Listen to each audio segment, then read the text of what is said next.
For Chapter 7, we're going to be looking at writing chemical formulas and naming chemical formulas.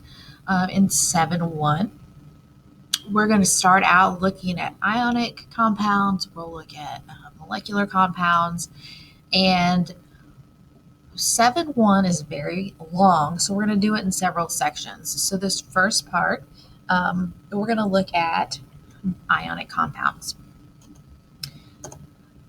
So first of all, a little review, chemical formula. Some of the things that we're going to learn from a chemical formula, we're going to be able to tell the types of atoms that we're bonding. We're also going to be able to tell how many. And within that, we'll be able to learn things like what charge do different ions have and things like that. So here are just a few. So the first one, CCl4. So we can see that we have carbon and 4 chlorines. And then we have MgCl2, so magnesium, and 2 chlorines there. So ionic compounds are going to be formed by either using monatomic ions or polyatomic ions. In this first section, we're going to focus on what are known as monatomic ions. So if we look here, when we think back to forming ions, we're working with those valence electrons. So sodium has 1 valence electron and chlorine has 7. So remember that they want to try to have a filled outer shell. So sodium is going to give away that valence electron and give it to chlorine. And so with giving away an electron, it's going to become a positive ion. With gaining an electron, chlorine becomes a negative ion.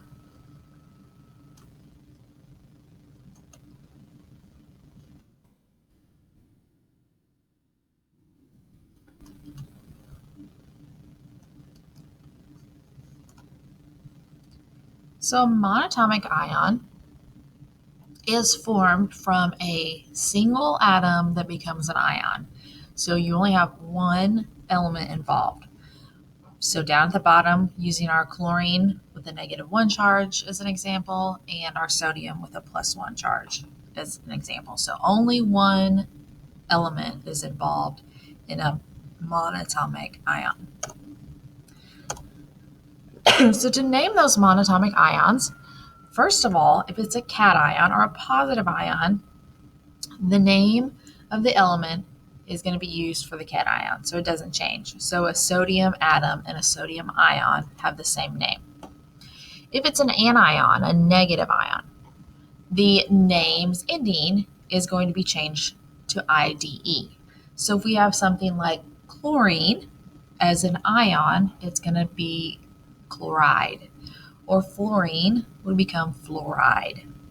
So positives stay the same, negatives get changed to IDE. And here are a few examples. So if we look at the top, the positives, all of the names of those ions are the same as if they were just neutral atoms. And then at the bottom, negative anions, all of those end in IDE. So if we see something with an IDE ending, that tells us that it is one element as an ion with a charge. So a little practice here. How would I name this? Sodium as an ion stays sodium. Magnesium with a +2 charge as an ion, it's positive, so it stays magnesium. Fluorine has a -1 charge as an ion, so it becomes fluoride.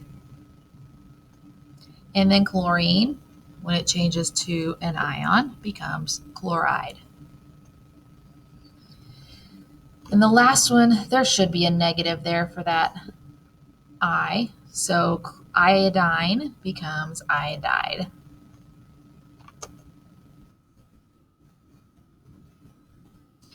The D block elements, which we've typically stayed away from, again, don't follow nice rules that our S and P block elements do. So these often are going to have more than one charge. And so if something has more than one charge, a Roman numeral is used with the name so we know what charge it would have. So copper could be a +1 or a +2 charge. So therefore, we're going to use Roman numerals. Roman numeral 1 tells us it's a +1 charge. Roman numeral 2 tells us +2. And this is a chart we've looked at before in chapter 5. So if you are having trouble remembering or being able to use the periodic table to determine charges, this is something that you really need to make sure that you understand, because we will be using this a lot. So it should be kind of second nature at this point. And if you don't have a good grasp and you need to write that on your periodic table, make sure you do that. Binary ionic compounds. So here, if we're looking at binary, bi means 2. So we're going to have a compound that is an ionic compound made of 2 elements. You have to have a positive charge and a negative charge to make an ionic compound, because the goal there is get those charges to total up to 0 and neutralize everything out. The cation will always be written first, and then we're going to use what's called the crisscross method to determine our formula. So if we look, we're starting out with Al with a +3 charge, so this is aluminum, and then oxygen with a -2 becomes oxide. And so when we write these formulas using what's called the crisscross method, the charges get crossed down, the number of the charge, not the positive and negative, but the number gets crossed down to the other element to write our formula.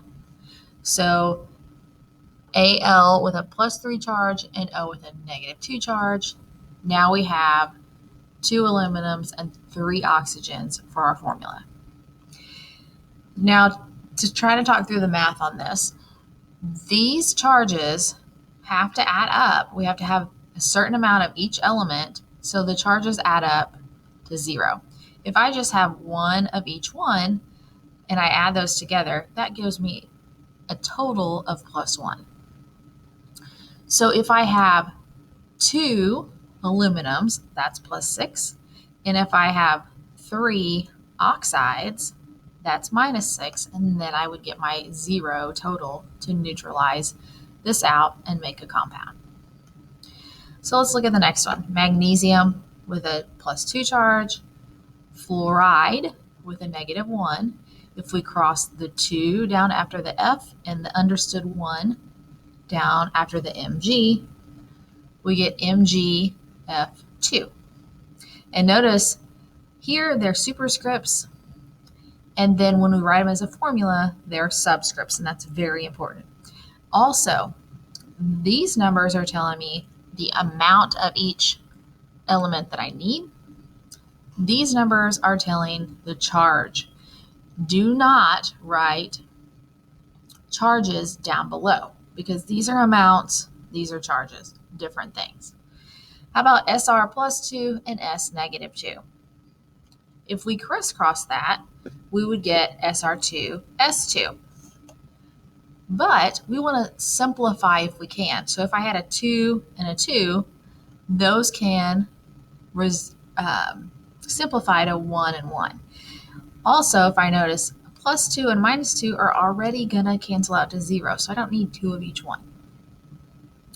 CS +1 and N -3, my 3 would come down after the CS, my 1 would come down after the N.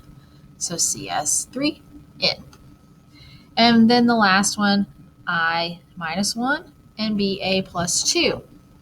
This one is a little tricky, because remember that we said that all of the positives have to come first. So when I write the formula, BA has to come first. So it'll be BA1, I2. Now we are getting to naming, or nomenclature, which just means naming system. How do we name these formulas? So when we're doing binary ionic compounds, we're just going to use the name of the ions that we learned how to do earlier. So the cation, again, names first, and then the anion. So zinc, stayed as zinc. Iodine, changed to iodide. So zinc iodide. And if we wanted to write the formula, do our crisscross, so ZnI2.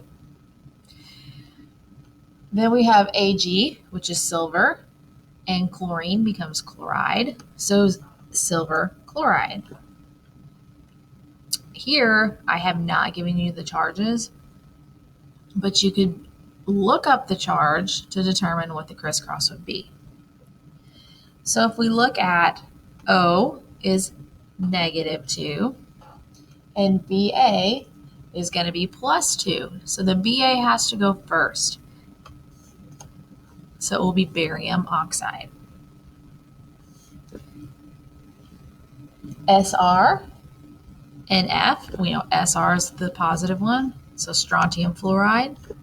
And this was a +2 and a -1, so that's how we got a 1 and a 2 there.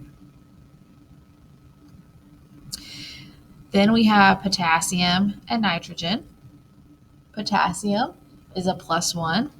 Nitrogen is a -3. So potassium nitride will be my name.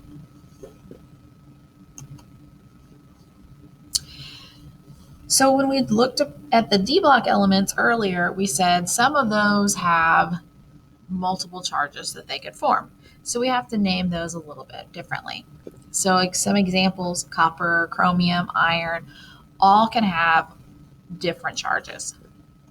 So we're going to have to use those Roman numerals that indicate the charge in the name.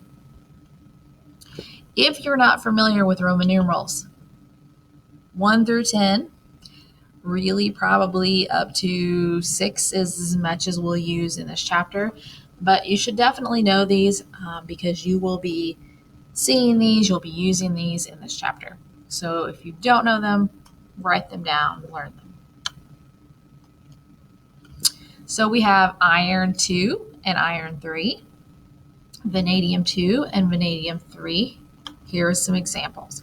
So when we would make a compound with these, maybe this was with oxide. So it would be named iron 2 oxide or iron 3 oxide, depending which one we were using. So those numerals get placed right after the element that they are reflecting the charge for. They are put in parentheses. Cations only form one ion, do not get a Roman numeral. So if something doesn't form more than one charge, don't put a Roman numeral. If something is supposed to have a Roman numeral and you don't put it, it's wrong. If something is not supposed to have a Roman numeral and you put it, that would also be wrong. No elements form more than one monatomic anion, so you won't have any negatives with Roman numerals, only positives. So here we have iron 2 and oxide, and then iron 3 with oxide. So we would do our crisscross method. We would figure out our name. So iron 2 oxide, and then if we were using the second one, iron 3, it would be named iron 3 oxide.